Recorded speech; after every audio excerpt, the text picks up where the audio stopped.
योग दर्शन की 314वीं कक्षा है। योग दर्शन का तृतीय पाद विभूतिपाद हम लोग पढ़ रहे हैं और इसमें कुछ सिद्धियों की चर्चा चल रही थी जिसमें हमने 28 सूत्रों तक पूरा कर लिया था। 27वां सूत्र था चंद्रे तारा व्यूह ज्ञानम, यानी चंद्रमा में संयम करने से तारों की स्थिति का ज्ञान होता है कि तारे कहाँ कहाँ स्थिर हैं, किस प्रकार से स्थापित हैं। फिर एक अगला 28वां सूत्र में एक सिद्धि बताई कि जब योगी ध्रुवे संयमात, यानी ध्रुव तारे में संयम करता है तो उसको तारों की गति का ज्ञान होता है। तारे किस प्रकार से गति करते हैं, किस प्रकार से घूमते हैं, उन सब का ज्ञान उसको हो जाता है। बड़ी सिद्धियां हैं, एक बार में पढ़ने में तो थोड़ा अजीब ही लगता है, कई बार तो असंभव जैसा लगता है, मिथ्या जैसा लगता है कि ऐसा कैसे हो सकता है। जिन चीज़ों को जानने के लिए वैज्ञानिक लोग इतने बड़े बड़े अनुसंधान करते हैं, बड़ी बड़ी व्यवस्थाएं बनाते हैं, और योगी इन सब को केवल संयम करने से जान लेता है। ऐसा किसी के मन में आ सकता है? तो इसमें एक बहुत महत्वपूर्ण बात आपके सामने रखना चाहते हैं। अभी वैसे तो खूब बातें हुई हैं, लेकिन बार बार ये संशय बनता रहेगा, बार बार ये बातें उठ के आती रहेंगी। तो मेरा प्रयास रहता है कि इसमें कुछ उदाहरणों से चीज़ों को आसान किया जा सके, ऐसा हमको समझना चाहिए। तो किसी को अगर ऐसा लगता है कि जिन चीज़ों को जानने के लिए कि तारों की गति का ज्ञान करना है, कि तारे कहाँ स्थित हैं, उनके व्यूह का ज्ञान करना है, इसके लिए तो वैज्ञानिकों को करोड़ों रुपए खर्च करने पड़ते हैं, अरबों रुपए खर्च होते हैं, तमाम व्यवस्थाएं उनके पीछे लगती हैं, तमाम सैटेलाइट ऊपर भेजे जाते हैं, रॉकेट भेजे जाते हैं, यान भेजे जाते हैं, लोग ऊपर जाते हैं, अंतरिक्ष में अनेक अनुसंधान होते हैं, तब जा कर के तारों का, पिंडों का, सूर्य का, चंद्रमा का, ग्रहों, उपग्रहों, नक्षत्रों का ज्ञान होता है। और योगी एक जगह बैठे बैठे ध्यान लगा करके, यानी धारणा ध्यान समाधि करके इतना कुछ जान लेता है, तो आश्चर्य तो होता ही है। तो अब कोई कहेगा कि भाई इतना पैसा खर्च करने की क्या आवश्यकता है, वैज्ञानिकों पे इतना पैसा लगाने की क्या आवश्यकता है। तमाम जो अंतरिक्ष संगठन हैं, अंतरिक्ष अनुसंधान केंद्र हैं, जैसे हमारे यहाँ इसरो है और बाहर नासा वगैरह हैं, तो इन पे फिर इतना पैसा क्यों लगाएं, इतना कुछ क्यों करें।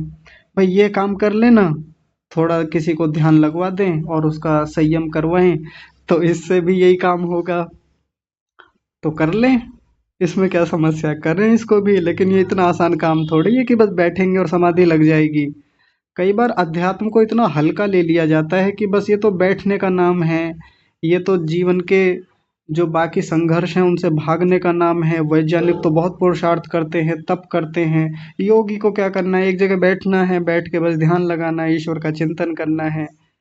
हाँ, वैज्ञानिक मेहनत करते हैं, पुरुषार्थ करते हैं और बहुत पुरुषार्थ करते हैं, उनकी भी तपस्या है, वो भी वैराग्यवान लोग होते हैं, वो भी बहुत कुछ छोड़ कर के आते हैं।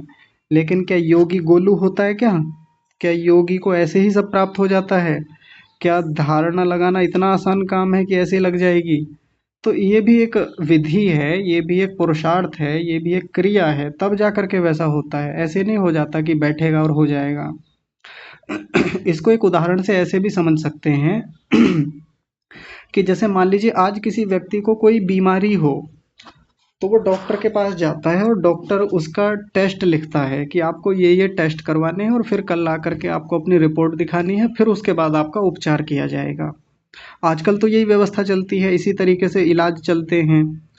पहले दिन ब्लड दिया जाएगा, या जिसकी भी जांच करनी है वो चीज़ शरीर की दी जाएगी, उसकी जांच होगी, रिपोर्ट आएगी, शरीर में क्या कमी है, क्या अधिकता है, उसका डॉक्टर पता लगाएगा, बीमारी का उसी से फिर पता चल जाता है, और फिर उसके बाद उपचार शुरू होता है ना। आजकल तो ये व्यवस्था चलती है। मान लीजिए किसी व्यक्ति ने आयुर्वेद को नहीं जाना, बिल्कुल नहीं जाना, और वो केवल आधुनिक परंपरा में पला बढ़ा है, उसने केवल एलोपैथी ट्रीटमेंट को देखा है, और ऐसे व्यक्ति को कोई ये कहे कि कभी प्राचीन काल में ऐसी व्यवस्था रही थी और आज भी ऐसी है, आयुर्वेद की ऐसी व्यवस्था है कि एक कुशल वैद्य, अच्छा वैद्य जो वास्तव में वैद्य है, वो केवल आपकी नाड़ी पकड़ेगा और नाड़ी पकड़ के ये बता देगा कि शरीर में कहाँ कहाँ क्या कमियां हैं, क्या रोग हैं, आपने 5 दिन पहले क्या खाया था, वात की स्थिति क्या है, पित्त की स्थिति क्या है, या कफ की स्थिति क्या है, सब कुछ बता देगा। शरीर में क्या कमी है, क्या अधिकता है, सब कुछ आपका इस एक जगह बैठ के केवल नाड़ी देख करके बता देगा। तो बताइए क्या ये व्यक्ति विश्वास करेगा? नहीं करेगा। अब इसको तो ये लगेगा ये तो फालतू की बात है, ऐसे थोड़ी होता है।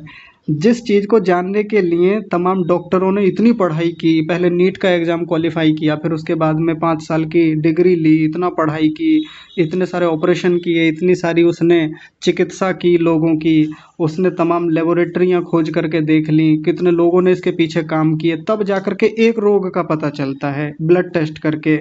उसको एक वैद्य नाड़ी देख करके कैसे बता देगा? लेकिन ऐसा थोड़ी है, वो भी एक पद्धति है चिकित्सा करने की, जहाँ एक वैद्य केवल, लेकिन कुशल वैद्य, कोई भी वैद्य नहीं। आजकल तो वैद्य के नाम पे बहुत लोग चिकित्सा कर रहे हैं। हर कोई व्यक्ति आयुर्वेद का जानकार बैठा है हर घर घर में। मैं कह रहा हूँ कुशल वैद्य, वास्तव में जो वैद्य है वो आपकी नाड़ी पकड़ के बता देगा कि शरीर में क्या स्थितियाँ चल रही हैं, जो शायद आधुनिक चिकित्सा शास्त्र भी न बता पाए। तो ऐसा करने से कोई एलोपैथी का खंडन थोड़ी हो जाता है, या आयुर्वेद का खंडन थोड़ी हो जाता है कि आयुर्वेद नाम की कोई चीज़ नहीं होती। या कोई वैद्य कहने लगे कि हम तो जी नाड़ी देख के ही बता देते हैं। अब कोई भीतर से ब्लड निकाल करके और उसको लेबोरेटरी में ले जा करके मशीनों से देख करके बता दे कि हाँ ऐसी ऐसी शरीर में कमियां हैं, ये रोग हैं, मैं तो नहीं मानता ऐसा। मान लीजिए कोई वैद्य ऐसा कहने लगे, आधुनिक चिकित्सा पद्धति को, एलोपैथी को ऐसा कहने लगे, तो ये तो वैद्य भी का भी अहंकार हो जाएगा, घमंड हो जाएगा। तो चीज़ें दोनों काम कर रही हैं संसार में, एलोपैथी भी है, होम्योपैथी भी है और आयुर्वेद भी है, यूनानी चिकित्सा पद्धति है, बहुत सारी पद्धतियाँ चलती हैं इस समय, बहुत सारी पैथियाँ हैं जो काम करती हैं। तो हम खंडन ना करें।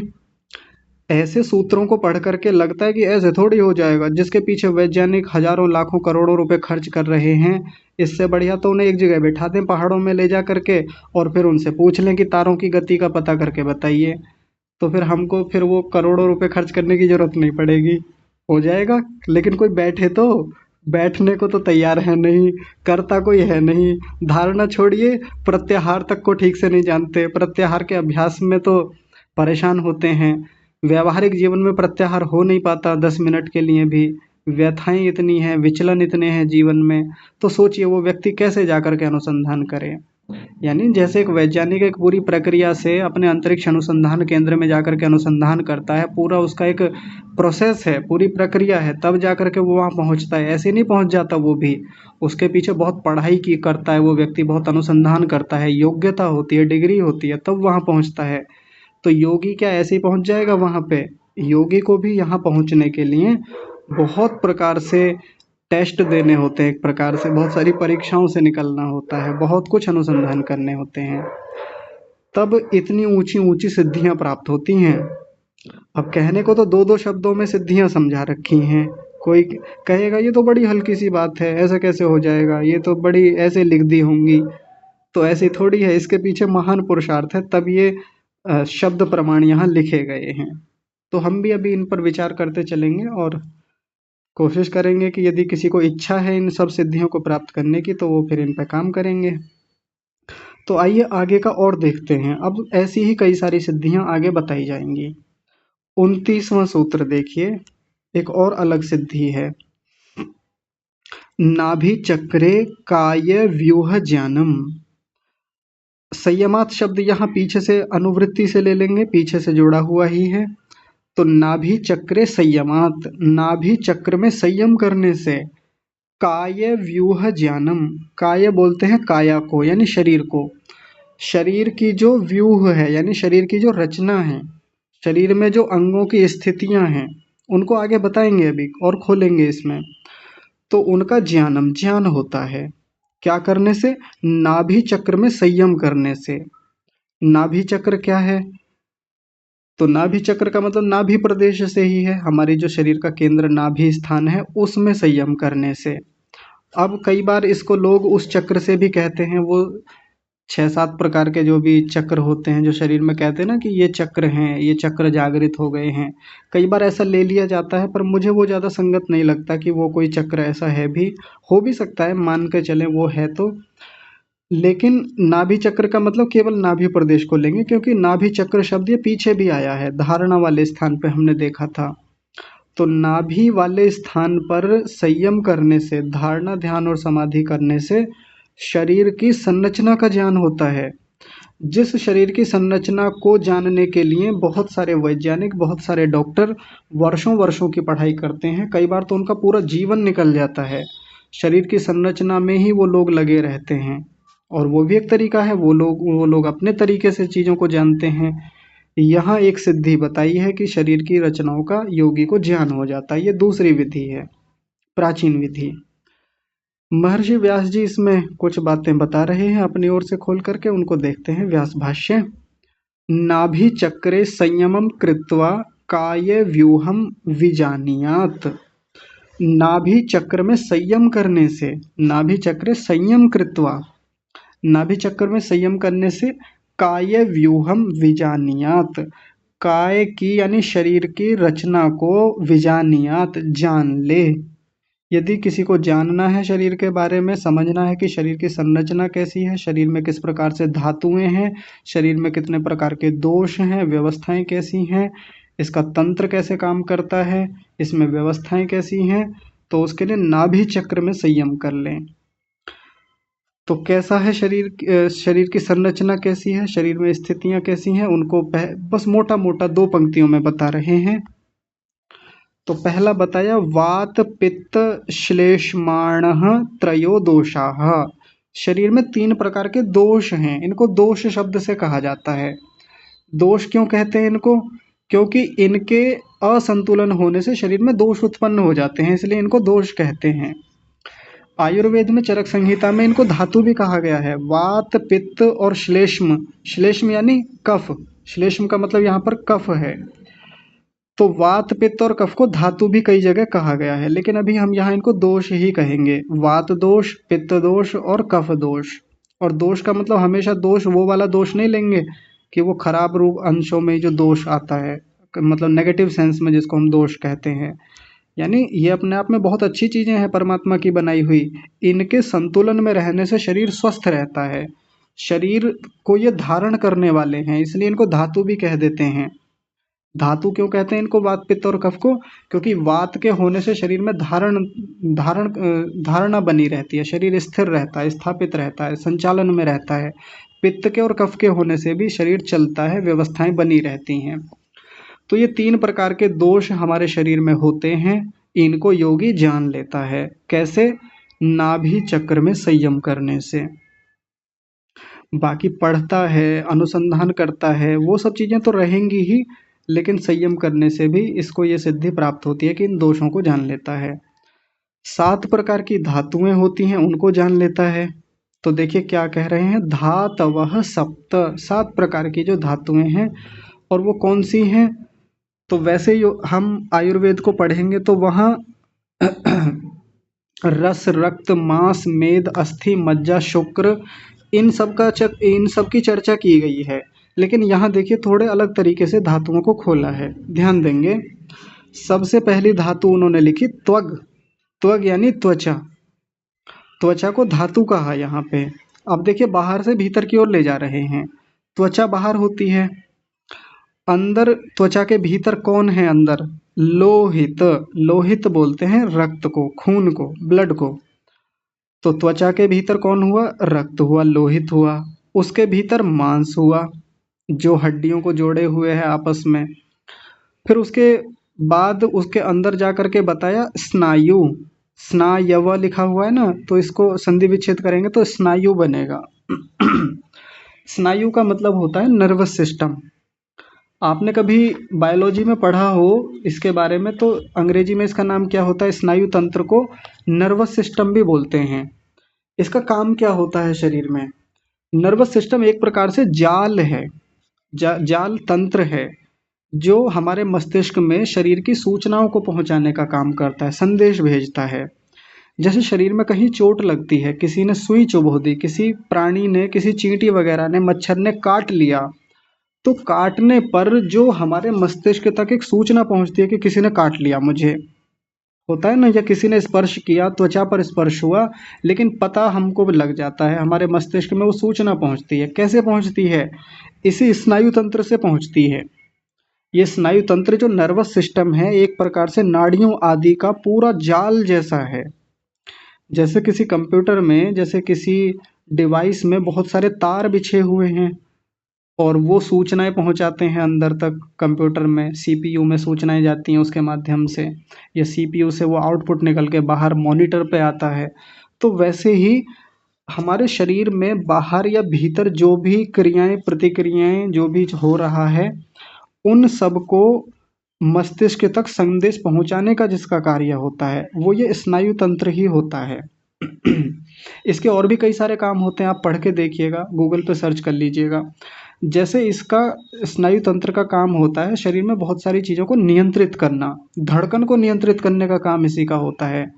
यदि हमारी धड़कन नियमित रूप से स्थिर होकर के धड़क रही है स्नायु तंत्र के कारण से, सांस की गति जो है हमारी श्वास प्रश्वास है वो एक नियमित रूप से आ जा रही है, तो स्नायु तंत्र के कारण से वृद्धावस्था में जाकर के हमारा नर्वस सिस्टम कमजोर पड़ता है, तो हमारी सांस उखड़ने लगती है। बहुत सारे कहते हैं ना बुजुर्ग लोग कि मेरी सांस उखड़ रही है, मेरी सांस नियंत्रित नहीं है। कारण क्या है? स्नायु तंत्र ढीला पड़ गया है।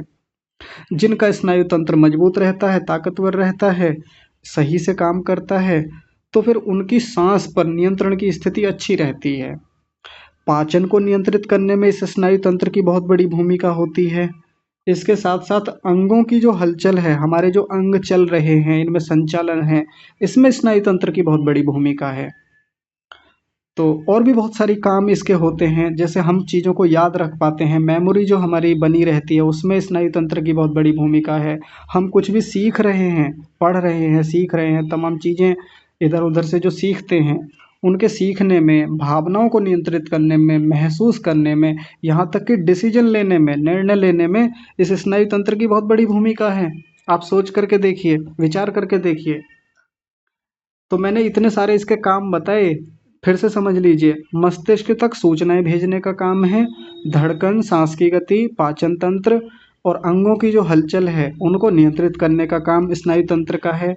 साथ में चीज़ों को याद रख पाना, हम लोग जो नई नई चीज़ें सीखते रहते हैं, भावनाओं का कंट्रोल करना है, चीज़ों को महसूस करना है, डिसीजन लेना है, यानी निर्णय लेना है, इन सब में इस स्नायु तंत्र की बहुत बड़ी भूमिका है। ठीक है, तो ये स्नायु तंत्र मांस के भी भीतर शरीर में फैला हुआ एक प्रकार का जाल है। उसके बाद में बताया अस्थि। अस्थि यानी हड्डियां, कठोर भाग जो है शरीर में। फिर उसके बाद में बताया मज्जा। अस्थि का काम तो हो गया शरीर में एक प्रकार से स्थिरता बनाए रखना, जिस पर पूरा शरीर टिका हुआ है। और मज्जा, मज्जा क्या है? मज्जा हड्डियों के भीतर रहने वाला एक मुलायम पदार्थ है। इसको आजकल की भाषा में मज्जा को बोन मैरो बोलते हैं। आपने सुना होगा ना, बोन मैरो कहा जाता है इसको। तो हड्डियों के भीतर होता है, मैंने तो देखा नहीं है, चित्रों में ही देखा है। तो हड्डियों के भीतर कुछ मुलायम सा कोई पदार्थ होता है, तो उसको हम मज्जा कहते हैं।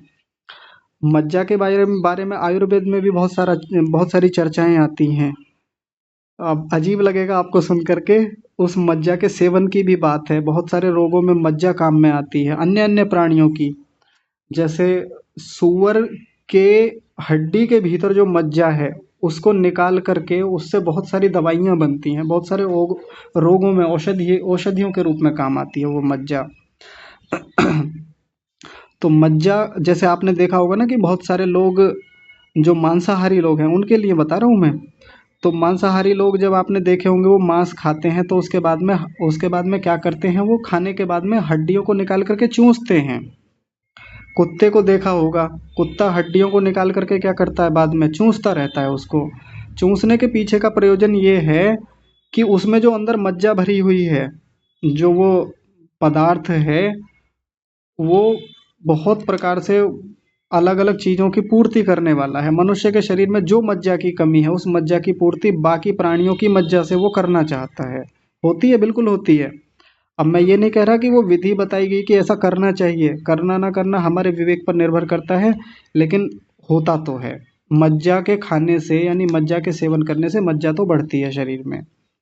हालांकि वहाँ सैकड़ों उपाय और भी बता रखे हैं शाकाहारियों के लिए, लेकिन हमारी दृष्टि जाती इसी पे ही है कि ये सूअर के हड्डी के भीतर जो मज्जा है इसकी बात क्यों लिख दी यहाँ पे। तो खाने को नहीं बोला है, बताया है कि ऐसा होता है। अब आदरणीय विनोद महोदय जी ने भी मुझसे प्रश्न पूछा था कि जब आयुर्वेद में ये सब चीज़ें लिखी हैं तो एक प्रकार से हिंसा की वो पुष्टि करना चाहते हैं, हिंसा को बढ़ावा देना चाहते हैं। तो ऐसा थोड़ा ही है। इसका समाधान हम इस तरीके से भी कर सकते हैं कि बचपन में हम सब लोगों ने विज्ञान की पुस्तकें पढ़ी होंगी ज़रूर, जो जो लोग स्कूल गए होंगे। जैसे मैं भी जब छोटा सा था तो उसमें बायोलॉजी की छोटी सी किताब लगी थी, यानी पूरी साइंस की थी, उसमें फिजिक्स, केमिस्ट्री और बायोलॉजी तीनों थे। तो उसमें बायोलॉजी की जो पुस्तक थी उसमें आहार को लेकर के एक चैप्टर था। अब उसमें शरीर में जो पोषक तत्व हैं उनकी पूर्ति के लिए क्या क्या पदार्थ होते हैं, जैसे कैल्शियम के स्रोत लिख रखे हैं उन्होंने, दूध भी लिख रखा है उसमें, मांस भी लिख रखा है, अंडे भी लिख रखे हैं, अलग अलग प्रोटीन वगैरह के सोर्स में दालें भी लिखी हुई हैं, और अगला ही चित्र उन्होंने वहाँ हड्डियाँ भी मतलब हड्डियों जैसा चित्र बना रखा है जिसमें मांस लिखा हुआ है, और अलग अलग प्रकार से अंडे वगैरह, मछली, मछली का तेल, ऐसे लिखा हुआ था। मुझे आज भी याद है बचपन की वो बात। तो ये उनके कहने का मतलब ये नहीं कि हम उन हड्डियों का सेवन करें, मांस का सेवन करें, अंडों का सेवन करें, लेकिन फैक्ट तो है ही ना कि अंडों में भी प्रोटीन होता है, मांस में भी प्रोटीन है, वो सब चीज़ें हैं, डिनाई नहीं कर सकते, होता तो है। खाना ना खाना वो हमारे विवेक के ऊपर बात है, हमारे शाकाहारी मांसाहारी होने के ऊपर है। हम शाकाहारी हैं तो बिल्कुल ना लें, उनको लेना भी नहीं चाहिए, हम तो कभी समर्थन नहीं करते, ऋषियों ने कहीं समर्थन नहीं किया। और बाकी शास्त्रों से और आयुर्वेद से हमको ये भी हो पता चलता है, उसी शास्त्र में, उसी आयुर्वेद में ये भी तो कहा है कि हम दूसरे प्राणियों की हिंसा न करें। हम कोशिश करें कि दूसरे प्राणियों की हिंसा किए बिना हमको जीवन आगे बढ़ाना चाहिए। कुल मिलाकर के मुख्य विषय हमारा यहाँ ये चल रहा है कि शरीर के भीतर की जो स्थितियाँ हैं उनको योगी जान लेता है। तो उसमें मज्जा हो गई, मज्जा के बाद में है शुक्र। ये शरीर का अंतिम धातु है, शरीर में बनने वाला, जो कि संतान निर्माण में या बाकी चीज़ों में काम आता है, जिसको वीर्य भी कहते हैं, महिलाओं में रज के रूप में होता है। तो इस प्रकार से इन धातुओं की स्थितियां शरीर में क्या हैं, इनके काम क्या हैं, ये कैसे स्थापित करते हैं, शरीर को स्थापना बनाते हैं, धारणा करते हैं, इन सब के बारे में योगी जान लेता है। शरीर के विन्यास के बारे में एक बात और कही है, पूर्वम पूर्वम एषाम बाह्यम इत्येष विन्यासः, कि ये जो एष विन्यासः, ये जो शरीर का विन्यास है, विन्यास मतलब ये जो पूरी संरचना है, कि जिसमें वात पित्त कफ हैं, जिसमें ये सारी 7 धातुएं हैं, इसमें पूर्वम पूर्वम एषाम बाह्यम, ये पूर्व पूर्व वाले बाहर बाहर वाले होते चले जाते हैं। भाई देखिए, यहाँ से देखिए, शुक्र के पूर्व में क्या है, मज्जा है। शुक्र अंदर, सबसे अंदर जाके धातु है हमारे लिए, सबसे अंत में बनने वाली। तो मज्जा इसके लिए क्या हो गई, इसके पहले वाली है, पूर्वम पूर्वम एषाम बाह्य, ये इसके लिए बाहर की हो गई। मज्जा से बाहर क्या होती है, अस्थि, अस्थि से बाहर क्या है, स्नायु तंत्र है, और इस स्नायु से बाहर क्या है, मांस है, मांस से बाहर क्या है, रक्त है, और रक्त से बाहर क्या है, त्वचा है। तो इसमें पूर्व पूर्व वाली जो है वो बाहर बाहर की ओर होती जाती है, ऐसा समझ लेना चाहिए। यानी क्रम बताया है, एक प्रकार से विन्यास समझाया है। तो नाभि चक्रे काय व्यूह ज्ञानम, नाभि चक्र में संयम करने से शरीर की संरचना को योगी जान लेता है। ये 29वें सूत्र में सिद्धि कही है। आइए एक और सिद्धि देखते हैं, तनिक रुकिएगा।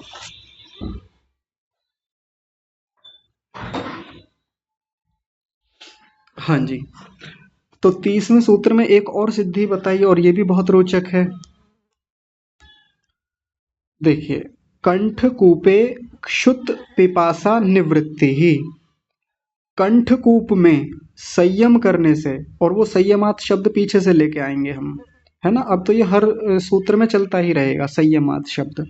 कंठकूपे संयमात, यानी कंठकूप में संयम करने से क्षुत पिपासा निवृत्ति ही, क्षुत बोलते हैं भूख को, जो हमको भूख लगती है, खाना खाने के भीतर से इच्छा उठती है, उसको क्षुत बोला। क्षुधा भी बोलते हैं, सुधा नहीं कह रहा हूँ, क्षुधा, ऐसे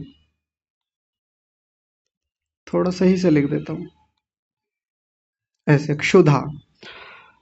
क्षुधा का मतलब भूख, और पिपासा का मतलब प्यास, और निवृत्ति माने हट जाती है। योगी को एक बड़ी सिद्धि मिलती है कि जब वो कंठकूप में, कंठकूप क्या होता है आगे खोलेंगे, अभी उसको बताएंगे, लेकिन कंठकूप में संयम करने से, धारणा ध्यान और समाधि के लगाने से एक बहुत बड़ी सिद्धि की प्राप्ति होती है, कि ऐसे योगी को भूख पर नियंत्रण हो जाता है, उसको भूख नहीं लगती। और वैसे ही प्यास लगने पर भी नियंत्रण हो जाता है। अब योगी को घंटों की समाधि लगानी है, 10 घंटे, 15 घंटे, 20 घंटे। और जो पीछे चर्चा अभी बची हुई है, जो मैंने आपके सामने नहीं रखी है, कि जैसे प्राणायाम का काल कितना होना चाहिए, धारणा का काल कितना हो, धारणा कितने समय की लगाएं तो वो धारणा मानी जाएगी, ध्यान कितने समय का माना जाएगा, समाधि कितने समय की लगाएं तो वो अच्छे स्तर की समाधि मानी जाएगी, निम्न स्तर की, मध्यम स्तर की, ऊंचे स्तर की समाधि मानी जाएगी। तो घंटों घंटों हैं, 20-20, 30-30 घंटे की समाधि लगेगी, तब जा करके वो सामान्य समाधि कहलाती है।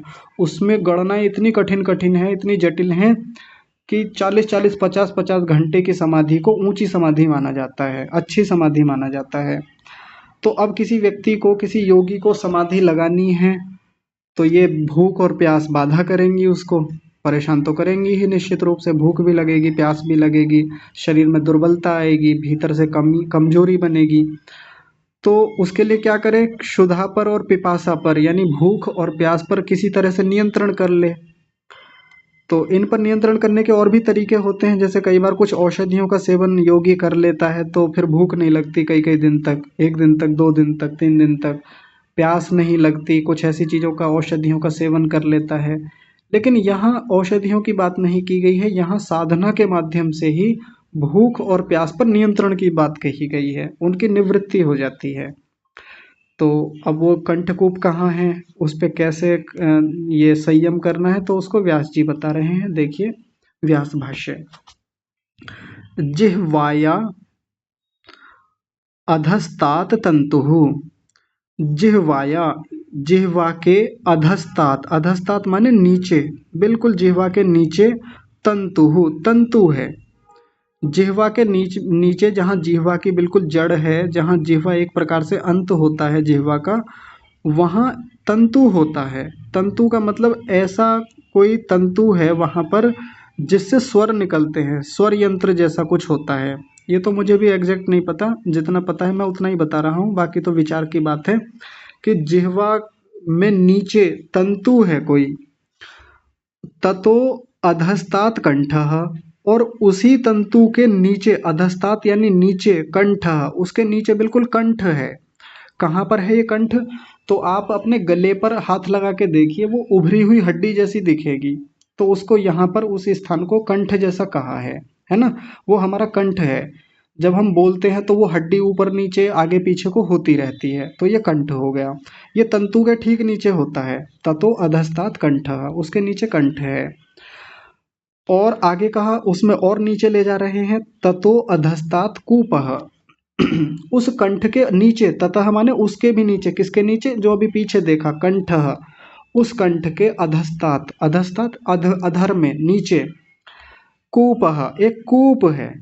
कूप, कूप वैसे तो कुएं को बोलते हैं, अब हमारे शरीर में कुआं थोड़ी होगा, कुएं का मतलब एक प्रकार से गड्ढा जैसा तो होता है ना। आप थोड़ा अंगुली लगा करके देखिए, जहाँ वो उभरी हुई हड्डी होती है ना, उसके एकदम ठीक नीचे देखेंगे तो गड्ढा जैसा होता है। हम अंगुली लगाएंगे तो अंगुली भीतर को भी धंस जाती है उसमें, और उसके साइड में दो हड्डियां जैसी, या पता नहीं नसें हैं क्या है, ये खड़ी रहती हैं, है ना, गड्ढा होता है यहाँ पे। तो उसी को यहाँ पर कूप कहा, और ये अंदर की ओर है ये कूप। तो ततो अधस्तात कंठः, ततो अधस्तात कूपः, तो उसके नीचे जा करके देखेंगे तो कूप है, एक प्रकार से वो गड्ढा जैसा है। तत्र संयमात, उसमें संयम करने से, क्षुत पिपासे, क्षुधा और पिपासा न बाधेते, बाधा नहीं करते। यदि उस कंठकूप में संयम करे व्यक्ति, धारणा लगाए पहले वहां पर विधिवत अच्छे से, फिर ध्यान करे लंबा उस पर, फिर समाधि कर ले, साक्षात्कार करे उस स्थान का, तो ऐसा करने से भूख और प्यास बाधा नहीं करते, न बाधिते, बाधित नहीं करते। सिद्धि है ये भी अपने आप में। तो अब देखिए, इतनी सारी सिद्धियां अब तक हमने देख ली हैं। अभी तो हमारे लिए केवल शब्द प्रमाण है, अभी तो हमारे लिए केवल ये कहने की बातें हैं, सुनने की बातें हैं। तो बहुत लोग केवल चर्चाओं में लगे रहते हैं कि जी ऐसा होगा, वैसा होगा, नहीं ऐसा थोड़े ही होगा, ना ऐसे हम तो नहीं मान सकते, ये तो सृष्टि क्रम के विरुद्ध है, ऐसा थोड़े ही होगा। लेकिन बहुत कम लोग होते हैं जो प्रयास भी करते हैं कि चलो करके तो देखें एक बार, तभी तो पता चलेगा। जैसे मान लीजिए साइंस पढ़ने वाला कोई व्यक्ति किसी चीज को पढ़े और पढ़ने के बाद में उसको आश्चर्य लगे कि ऐसा थोड़ी हो सकता है, ये चीजें ऐसे थोड़ी काम करती हैं, तो केवल बात करने से बात थोड़ी बनेगी।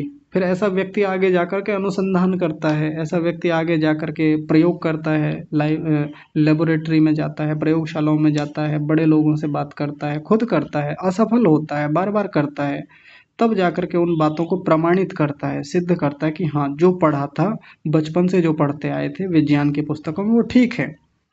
तो चर्चा करना पहला बिंदु होता है, चर्चाएं की जाती हैं, तर्क भी किए जाते हैं, परीक्षा की जाती है, लेकिन अंततः तो बात तभी समझ में आती है जब उस पर हम खुद अनुसंधान करें, हम खुद प्रयोग करें। हालांकि सब पे सब लोग नहीं कर सकते। हम चाहें कि इस पे एक ही व्यक्ति बैठ करके सब पे संयम कर ले और सारी सिद्धियों को प्राप्त कर ले, तो ये तो संभव नहीं दिखता, ऐसा तो हो भी नहीं पाएगा। लेकिन फिर भी हम अपने जीवन में इनमें से कुछ पे भी प्रयोग करके देखें तो शायद हम प्रमाणित कर पाएं कि हाँ ये बातें ठीक हैं। अगली सिद्धि देख लेते हैं। आसान विषय है, आसानी से समझ में आ रहा है, तो सूत्रों को जल्दी जल्दी पूरा कर लेते हैं। अभी बहुत विषय आगे बचा हुआ है, तीसरे पाद में भी और चौथे पाद में भी। तो देखिए अगली सिद्धि 31वें सूत्र में क्या कही है। कूर्म नाड्याम स्थैर्यम, स्थैर्यम। एक अगली सिद्धि बताई, दिखने में हल्की लगेगी लेकिन योगी के लिए तो बड़ी सिद्धि है। कूर्म नाड्याम। कूर्म नाम की एक नाड़ी होती है हमारे शरीर में, कहाँ होती है आगे बताएंगे व्यास जी। तो कूर्म नाम की एक नाड़ी है, उस नाड़ी में संयम करने से, संयमात शब्द ले लेंगे पीछे से, तो कूर्म नाड्याम संयमात, कूर्म नाम की नाड़ी में संयम करने से स्थैर्यम, स्थिरता आती है। जीवन में स्थिरता नहीं आ रही है, ये एक बहुत बड़ा रोग है आज के समय में और बहुत बड़ी बीमारी है, और आज की नहीं, ये तो प्राचीन काल से चली आ रही है, आज ज़्यादा है हम लोगों के साथ। जी मन स्थिर नहीं रहता, शरीर ही स्थिर नहीं रहता, बैठा नहीं जाता एक जगह, 10 मिनट के लिए आसन लगाना मुश्किल हो जाता है, पैर हमारे स्थिर नहीं रह पाते, कमर सीधी नहीं रह पा रही है, कमर को सीधा रखना चाहते हैं, 5 मिनट तक ठीक से हम कमर सीधी करके नहीं बैठ पाते, स्थिरता की बहुत कमी है। योगी घंटों घंटों सीधी कमर करके बैठता है, सीधा यानी स्थिरता होती है, पैरों में स्थिरता है, मेरुदंड में स्थिरता है, हाथों में स्थिरता है, हाथ नहीं कांपते हैं, गर्दन नहीं कांपती है, गर्दन में स्थिरता है, आंखों में स्थिरता है। नहीं तो कई बार बैठे बैठे पलकें भी हिलने लगती हैं, अंदर से बेचैनी होती है कि जल्दी से आंखों को खोलें किसी तरह से, और कई बार तो माथे की नसें जकड़ जाती हैं, स्थिरता का अभाव है। हम आधे घंटे 1 घंटे की उपासना में पता नहीं कितनी बार शरीर को हिलाते हैं, हलचल करते हैं, चलते फिरते हैं, उसमें हिलाते डुलाते रहते हैं, स्थिरता नहीं है। तो स्थिरता लाने के लिए इसमें क्या बताया है कि कूर्म नाड़ी में संयम करें। हालांकि योगी जब यहाँ तक पहुंचेगा, संयम करेगा, ध्यान लगाएगा, समाधि लगाएगा, तो कुछ तो उसके पास स्थिरता पहले से है, लेकिन फिर ये जो स्थिरता है ये क्या है, तो ये और आगे की स्थिरता होगी जो उसको आगे समाधि लगाने में, आगे असंप्रज्ञात समाधि तक पहुंचने में सहायता करेगी। नहीं तो कई बार ऐसे सूत्र पर प्रश्न ये उठेगा कि क्या योगी के पास स्थिरता नहीं थी अभी तक, जब वो इस सिद्धि को प्राप्त करने चला था, कूर्म नाड़ी में संयम करने चला था, तो संयम करने के लिए धारणा लगाएगा, ध्यान लगाएगा, समाधि लगाएगा, तो क्या उसके भीतर स्थिरता नहीं थी, चंचलता थी, और अब उसके बाद में स्थिरता मिलेगी सिद्धि के रूप में? तो ऐसा नहीं है, उसके पास पहले भी स्थिरता थी, लेकिन यहाँ विशेष स्थिरता है। अब जो उसको सिद्धि के रूप में मिलेगी, विशेष बल बढ़ेगा शरीर का, विशेष योग्यता बढ़ेगी, मन के भीतर स्थिरता बढ़ जाएगी। हालांकि मन में स्थिरता उसके पहले भी थी, क्योंकि धारणा ध्यान समाधि लगा रहा है तो मन में तो स्थिरता है, पर्याप्त है, ठीक ठाक है, लेकिन अब जो आगे और ऊंची स्थिरता की आवश्यकता है असंप्रज्ञात समाधि तक पहुंचने में, वो स्थिरता उसको प्राप्त होती है। 1-2 दिन की समाधि से काम नहीं चलता, 1-2 घंटे की समाधि से काम नहीं चलता। हम पीछे भी पढ़ के आए हैं, योगी वर्षों वर्षों तपस्या करते हैं, जन्म जन्मांतरों तक कई बार तपस्याएं चलती हैं, तब जाकर के वो ऊंची स्थितियां मिलती हैं, तब जाकर के वो ऊंची समाधियों की प्राप्ति होती है। आसान थोड़ी होता है। स्थिरता का मतलब ये थोड़ी है कि मैं 5 मिनट बैठा था जी, मैं आज ना आधे घंटे तक मैंने ध्यान लगाया और शरीर बिल्कुल नहीं हिला था। ठीक है, बढ़िया है स्थिरता, आपके लेवल पे, आपके स्तर पे बहुत अच्छी है। योगी के लिए आधे घंटे की स्थिरता कोई बहुत बड़ी स्थिरता नहीं है। योगी के लिए तो 2 घंटे की भी स्थिरता कोई बहुत बड़ी स्थिरता नहीं है, उसको तो और घंटों की चाहिए, 10-10, 15-15 घंटे की स्थिरता चाहिए, तो उसके लिए तो बड़ी स्थिरता चाहिए। तो उसको वो उनकी सिद्धि प्राप्त होती है। व्यास भाष्य में देखते हैं क्या समझा रहे हैं इसके बारे में। तो कूपात अध उरसी कूर्म कूर्माकारा नाड़ी। तो कूर्म नाड़ी को समझा रहे हैं कि कूर्म नाड़ी होती कहाँ है और कैसी होती है।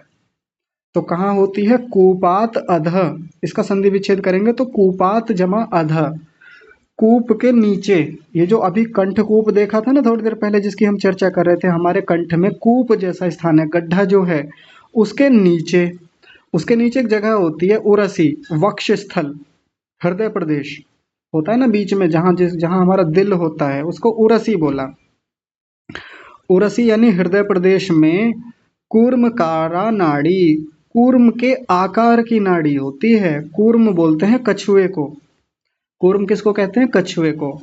और आकारा, उसके आकार की, उसका आकार का मतलब ये नहीं है कि जितना मोटा, जितना बड़ा कछुआ होता है उतनी बड़ी वो नाड़ी होती है। इतना बड़ा तो मनुष्य का सीना भी नहीं होता, कई बार कछुए इतने बड़े बड़े भी होते हैं। यानी आकार का। तनिक रुकिएगा, मेरी आवाज आ रही है? पहले आप लोग बताइए माइक ऑन करके। जी, तो यहाँ कूर्मकारा की चर्चा चल रही थी। कूर्म आकारा, कूर्म के आकार की नाड़ी होती है। कहाँ होती है? उरसी, उर में, हृदय प्रदेश में। और कूर्म आकार का मतलब है, कूर्म कहते हैं कछुए को, तो कछुए के आकार की नाड़ी होती है। और कछुए के आकार की नाड़ी का मतलब ये नहीं है कि जितना बड़ा कछुआ होता है उतनी बड़ी वो नाड़ी होती है। यहाँ आकार का मतलब उसके स्वरूप वाली, जैसा कछुआ दिखने में होता है वैसी ही वो नाड़ी दिखती है। जैसे कछुए के ऊपर का स्थान कैसा होता है? अंडाकार जैसा होता है, आधे अंडे जैसा, और साथ में उसके ऊपर धब्बे धब्बे जैसे होते हैं, तो कुछ इस प्रकार की वो नाड़ी होती है। तस्याम। आ रही है जी, आचार्य जी, ठीक है, अभी चली गई थी फिर से आवाज। तो देखिए, तस्याम कृत संयमः स्थिर स्थिर पदम लभते, उसमें संयम करने से स्थिर पद की प्राप्ति होती है। ये स्थिर पद बहुत ऊंची बात है। स्थिर पद आसान, ऐसे कोई सामान्य बात नहीं है। स्थिर पद का मतलब बहुत ऊंची स्थिरता, जिसमें योगी लंबे समय तक स्थिरता को प्राप्त करता है। और वो स्थिरता कैसी होती है? तो उसके लिए पहले एक उदाहरण दिया, यथा सर्पो गोधा व इति। यथा माने जैसे, जैसे सांप की स्थिरता होती है। और गोधा माने एक गोह नाम का प्राणी होता है। गोह आपने सुना होगा, गांव में बहुत मिलता है ये गोह। तो सर्प का मतलब सांप की जैसी स्थिरता होती है। पहले सांप को समझते हैं, सांप की स्थिरता कैसी है। जैसे आप इस तरीके से समझिए कि कोई सांप यदि अपने बिल में घुस रहा है, जा रहा है, तो सांप के बारे में ऐसा कहा जाता है कि यदि वो एक बार ठीक से अपने बिल में चला गया और उसकी पूंछ किसी के पकड़ में आ गई, तो आप उसे बाहर नहीं खींच सकते, है ना? ऐसा कहा जाता है और देखा भी है कुछ जगह पर हमने भी। तो सांप के भीतर इतना बल है, इतनी स्थिरता है उसके शरीर में, उतनी पकड़ है उसकी मजबूत, अपने आप में स्थिरता इतने ऊंचे स्तर की है कि अगर वो अपने बिल में गया है तो फिर उसको निकालना, उसको हिलाना वहां से बहुत मुश्किल काम है, सच में बहुत मुश्किल है। किसी नाग को देखिए, उसकी स्थिरता कितनी कमाल की होती है, एक स्थान पर बैठ करके आगे पीछे तक की स्थितियों को कैसे देखता है वो। तो सांप की स्थिरता से तुलना की गई योगी की। इसके आगे एक और उदाहरण दिया, गोधा, गोह का। गोह एक प्राणी होता है, जंगलों में बहुत मिलता है, खेतों में हमको भी खूब मिलता है। तो इसकी विशेषता, इसकी स्थिरता की विशेषता ये है, इसके बारे में भी ऐसा कहा जाता है, इतिहास में भी कहानियां हैं, छत्रपति शिवाजी महाराज के बारे में भी कहा जाता है कि वो इस गोह नाम के प्राणी का छिपकली जैसी होती है, बहुत बड़ी छिपकली टाइप की। तो इस प्राणी का उपयोग वो दूसरों के शत्रुओं के जो महल होते थे, ऊंची ऊंची दीवारें होती थी, उन पर चढ़ने के लिए इस प्राणी का उपयोग करते थे। यानी इस प्राणी की ये विशेषता होती है कि यदि इसको एक बार किसी दीवार पे चिपका दिया, किसी पेड़ पर चिपका दिया, रख दिया, तो इसके पंजों की पकड़ इतनी मजबूत होती है, इतनी खतरनाक किस्म की होती है कि फिर इसको वहां से हटा नहीं सकते, छुड़ा नहीं सकते। और इसका उपयोग लोग कैसे करते थे? प्राचीन काल में राजा महाराजा या सैनिक लोग इसके शरीर में रस्सी बांधते थे और रस्सी बांध करके इसको बहुत ऊंचाई पर फेंकते थे। जैसे दीवार पर चढ़ना है और दीवार बहुत ऊंची है, वहां तक कुछ और चीज फेंक करके कील गाड़ना या और कोई उपाय करना, सीढ़ी लगाना, वो मुश्किल काम था, हो नहीं सकता।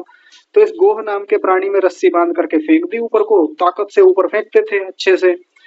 और जहां जाकर के दीवार पे चिपक गई एक बार अच्छे से, तो फिर पूरे व्यक्ति का वजन खींच सकता है ये प्राणी, जबकि कोई बहुत बड़ा आकार नहीं होता, मनुष्य की टांग के बराबर भी इसका आकार नहीं है। लेकिन देखिए, इसमें इतनी शक्ति है, इतनी स्थिरता है, इतनी पकड़ मजबूत है इसकी अपने विषय पर कि जहां एक बार चिपक जाए तो इसको छुड़ा नहीं सकते, हटा नहीं सकते। हमारे खेतों में, हमारे गांव में ये खूब मिलती है। और अभी ना कुछ दिन पहले मैंने इसके बच्चे को देखा था, बिल्कुल बच्चा एक पेड़ पर से नीचे उतरा था इसका। तो बड़े प्राणी भी इसमें खूब मिलते रहते हैं खेतों में। तो गोह और सांप से एक योगी की स्थिरता की तुलना की गई है। अच्छा, कोई कुछ कहना चाहते हैं? आवाज तो आ रही है, पहले बता दीजिए। जी आचार्य जी, कट कट के आ रही है। जैसे आपने बोला कि इसका आकार आकार कैसा, वो सुनाई नहीं दे रहा। इस तरह से बाकी चीजें भी कट कट के आ रही है। अच्छा जी, बाकी लोगों को मेरी आवाज ठीक आ रही थी क्या? नहीं आचार्य जी, कट के ही आ रही आवाज। अच्छा जी, चलिए ठीक है। तो फिर आज की कक्षा को यहीं थोड़ा विराम देंगे अभी। एक बार फिर से देख लीजिए, कूर्म नाड्याम स्थैर्यम। कूर्म नाड़ी में, कूर्म नाम की एक नाड़ी होती है जो कछुए के आकार जैसी होती है। जैसा कछुआ होता है उसकी उसकी तरह दिखती है, कछुए जितनी बड़ी नहीं होती, कछुए के आकार की यानी कछुए के स्वरूप वाली वो नाड़ी होती है। तो उसमें संयम करने से स्थिरता की प्राप्ति होती है। आज नेटवर्क की बहुत बाधा हो रही है। आवाज आ नहीं रही है। हाँ जी, हाँ जी। आवाज नहीं आ रही जी कल ही करना आचार्य जी, आवाज नहीं आ रही। हाँ जी, हाँ जी, ठीक है, अब कल करेंगे। तो आज की कक्षा को विराम देते हैं। जुड़ने के लिए सभी का बहुत धन्यवाद। आज की कक्षा को यही विराम। आप सभी को सादर प्रणाम।